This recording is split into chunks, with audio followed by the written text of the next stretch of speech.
एकदमै स्वस्थ व्यक्ति र कम उमेरको व्यक्ति अचानक मृत्युको खबर सुन्दाखेरि हामी सबैलाई के कारणले मृत्यु भयो होला भनेर जिज्ञासा लाग्छ र यो स्वाभाविक पनि हो।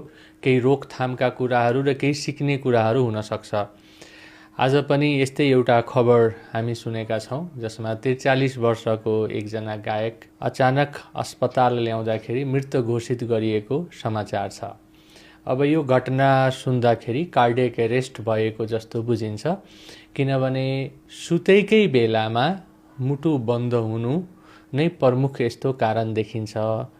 नत्र छाती दुखेर केही गाह्रो भएको भए, अप्ठ्यारो भएको भए परिवारका अरू सदस्यहरूलाई थाहा हुन्छ र समयमै अस्पताल लाने अवस्था आउँछ। तर हस्पिटल पुर्याउने बेलासम्म मुटु बन्द भएको, आँखाको नानी फुलेको, डाइलेट भएको अवस्था डाक्टरले देखेपछि मृत घोषित गर्ने गर्छन्। आज म तपाईहरुलाई दुईटा यस्तो रोगको बारेमा भन्न चाहन्छु जुन सुतेकै बेला मृत्युको कारणको रूपमा चिनिन्छ र यसलाई रोकथाम गर्न के गर्न सकिन्छ।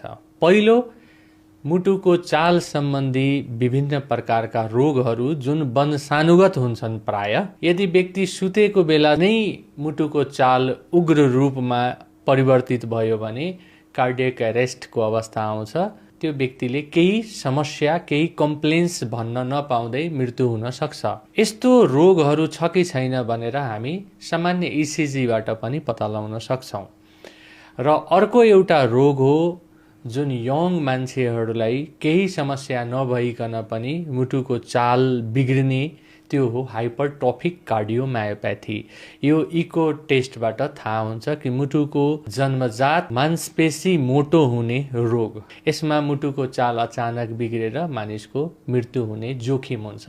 यो पनि इकोकार्डियोग्राफी र अन्य जाँचबाट जोखिम पत्ता लगाउने र त्यसको उपचार गर्न सम्भव हुन्छ। अर्थात् यो रोकथाम गर्ने डेथमा पर्छ। र तेस्रो महत्त्वपूर्ण कुरा, हार्ट अट्याक। यदि व्यक्तिको उमेर 30-35 वर्षभन्दा बढी छ र उसको भित्र मुटुको रक्तनलीहरूमा कोलेस्ट्रोल जमेको छ र मुटुको ब्लकेज हुने केही कारणहरू, चुरोट, मदिराको सेवन जेनेटिक कारण हुन सक्छ र अरू मधुमेह, उच्च रक्तचाप र लामो समयदेखि अनियन्त्रित पारामिटरहरूले रगतको नलीमा कोलेस्ट्रोल जम्ने र राति सुतेको बेलामा त्यो रगतको नलीको भित्री भाग बर्स्ट गर्ने, फुट्ने र त्यहाँ क्लट जमेर हार्ट अट्याक हुने। र हार्ट अट्याक भएपछि बिरामीलाई गाह्रो नहुँदै, उसलाई छाती दुख्न थाल्यो भने त निद्रा टुट्छ, आफ्नो घरको मान्छेलाई बताउन सक्छ। तर सुरुवातकै केही सेकेन्ड र मिनट भित्रै उसले छाती दुखेको थाहा नपाउँदै हार्ट अट्याक कार्डियक एरेस्टमा जब कन्भर्ट भइहाल्छ, त्यही बेला उसको मृत्यु हुन सक्छ।